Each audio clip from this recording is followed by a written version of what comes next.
College street থেকে শুরু হলো মিছিল। নির্বাচন কমিশনের অফিস পর্যন্ত যাবে বিএলও অধিকার রক্ষা কমিটির এই মিছিল শেষে ধর্নায় বসবেন। মূল দাবি এসআইআর এর সময়সীমা বাড়াতে হবে, যথাযথ প্রশিক্ষণ দিতে হবে, ইন্টারনেটের ব্যবস্থা করতে হবে, বিএলও কাজের জন্য প্রশিক্ষণপ্রাপ্ত স্থায়ী কর্মী নিয়োগ করতে হবে। যেভাবে অগণতান্ত্রিক পদ্ধতিতে 2 বছরের কাজকে 2 মাসে করানোর চেষ্টা করা হচ্ছে, এটা অবিলম্বে বন্ধ করতে হবে। যেভাবে শিক্ষাকর্মীরা আজকে আত্মহত্যার পথ বেছে নিচ্ছে, এর দায় কে নেবে? সেই পরিবারগুলোর দায় কে নেবে? সেই সন্তান যারা পিতৃহারা মাতৃহারা তাদের দায় কে নেবে? আজকে ডেট অফ বার্থ লিখতে মানা করছে, লেট কথাটা লিখতে মানা করছে, এগুলোর উদ্দেশ্য কি? এবং খসড়া হয়ে যাওয়ার পর নাম বাদ যাবে, এটার আসল উদ্দেশ্য কি? আমরা মহারাষ্ট্র দেখেছি, বিভিন্ন বিজেপি শাসিত রাজ্যের ভোট অলরেডি দেখে ফেলেছি, যেভাবে লক্ষ লক্ষ ভোটার বাদ হয়েছে এবং তারা সুপ্রিম কোর্টের দ্বারস্থ হয়েও তার এখনো পর্যন্ত ঘোষণা হয়নি তারা কি কারণে বাদ হয়েছে।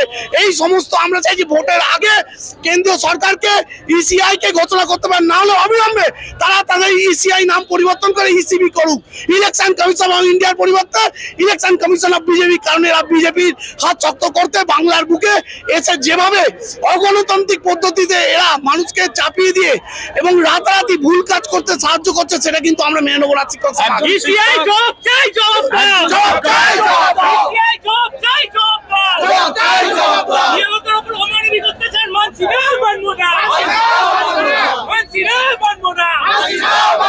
নির্বাচন কমিশনের অপরিকল্পিত কাজকর্মের জন্যই এটা ঘটছে। যেটা 2 বছরের কাজ, সেটা যদি আপনি বলেন 2 দিনে করতে হবে, 2 সপ্তাহে করতে হবে, সেটা কি করে সম্ভব? সারা ভারতবর্ষ আমাদের কেন্দ্রীয় সরকারের প্রধানমন্ত্রী কি বলছেন, ডিজিটাইজড হয়ে গেছে, ডিজিটাল ইন্ডিয়া।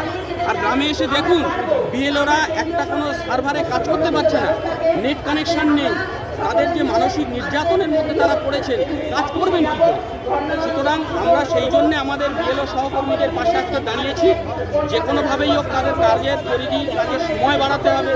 তাদের যারা অসুস্থ হয়ে পড়েছেন, যারা আজকের মৃত্যুমুখে পতিত হয়েছেন, তাদেরকে টোটাল কম্পেনসেশন দিতে হবে এবং আরও সময় দিতে হবে। সময় দিয়ে সুন্দরভাবে পরিকল্পনা মাফিক কাজটা হোক, আমরা সেটাই চাই। বলছেন সময় দিতে হবে, ইতিমধ্যে 4 ডিসেম্বর শেষ করার কথা ছিল, সেটা এগিয়ে নিয়ে এসে একেবারে 25 তারিখ করে দেওয়া হচ্ছে। এটা তো ইচ্ছা পরিকল্পিতভাবে করা হচ্ছে। 4 ডিসেম্বর বা হবে কেন?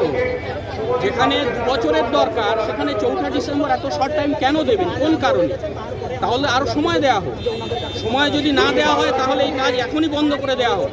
কারণ এইভাবে অমানসিক নির্যাতনের মাধ্যমে কোনোভাবে কোনো কাজ হয় না। আমরা মাস্টারমশাই, আমরা কিন্তু জাতির প্রতি দায়বদ্ধ, আমরা কাজ করতে চাই, কিন্তু কাজের পরিবেশটা আমাদের ফিরিয়ে দিতে হবে। কাজের যদি পরিবেশ না থাকে আমরা কাজ করব।